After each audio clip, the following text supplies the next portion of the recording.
friends, May Flom here, and today is a different sort of video. So I am using leftovers and bits and pieces from my Jesse James Beads workshop kit. You see here a felt heart that I cut out, and I have a button glued to it. To do that, I just remove the shank and then use some nice strong fabric adhesive to get that button glued onto my felt heart. We're going to be making a necklace.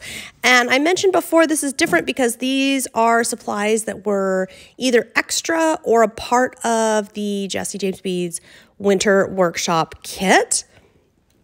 And basically, I'm just taking these parts and putting together 2 strands. I'm using some soft flex beading wire, any kind of beading wire would work.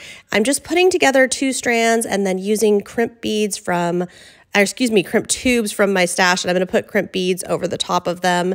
So I'm just doing the 2 different parts, and in the extras, I had a little magnetic clasp, so I'm able to really get in there and do that. And what you see me doing there is just rounding up the crimp tube so that it holds the wire together, it holds everything nicely together.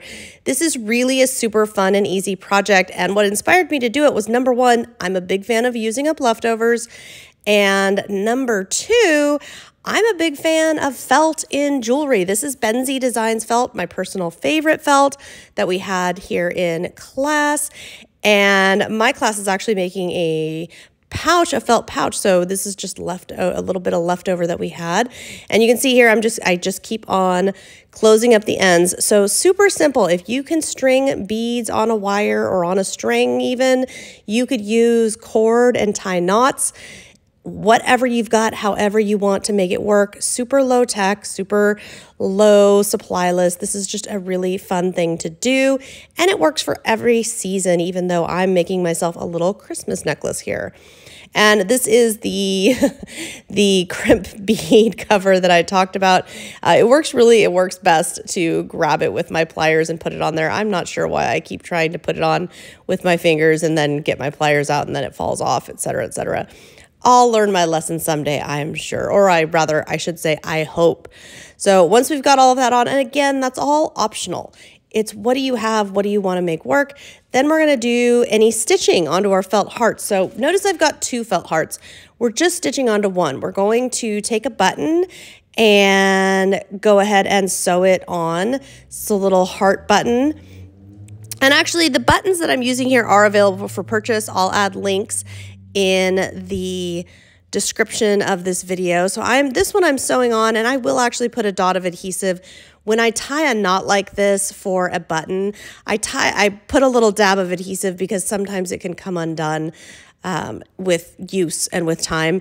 Then I'm just going to keep on sewing with seed beads. You can use whatever kind of beads, sequins, whatever you've got. I'm just using seed beads here. Again, you can see from our class kit. And I'm just sewing on some seed beads here, just a couple. You can do as many as you want. You can make patterns.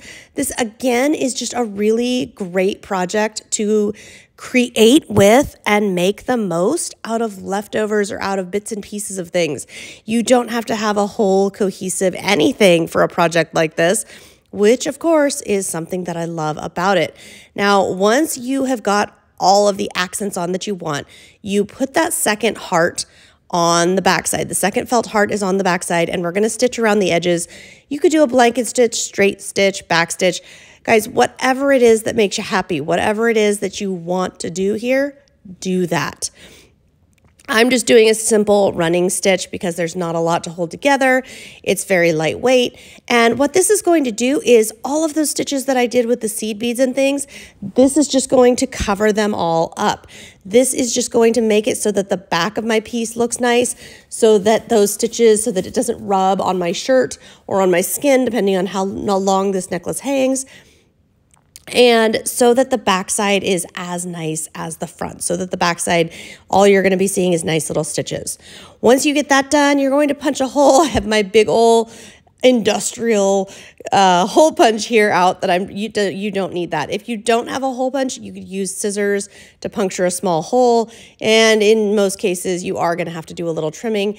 It doesn't need to be precise, it doesn't need to be perfect, because the hole is just there so that we can put a jump ring through. And this is why I went ahead with my crimp tubes and did that the way that I did, because now what I'm going to do is take a large jump ring and just attach, and that's it. And we have a necklace. Yes, I'm totally serious. And yes, this project has me super excited because I make jewelry in lots of different ways. I do embroidery and felt in jewelry and in all kinds of other projects as well. So this was a really fun chance to teach a class, and then as I was just sitting here with my leftovers creating and playing, create and film myself, share a little video so that I can show you what I'm making, how I'm making it, and share with you a tutorial that's super adjustable to your own tastes, to whatever you might have on hand. And if you make something inspired by this, I would love to see it. Be sure to tag me. I will link up to my social media again in the description below. Thanks for tuning in.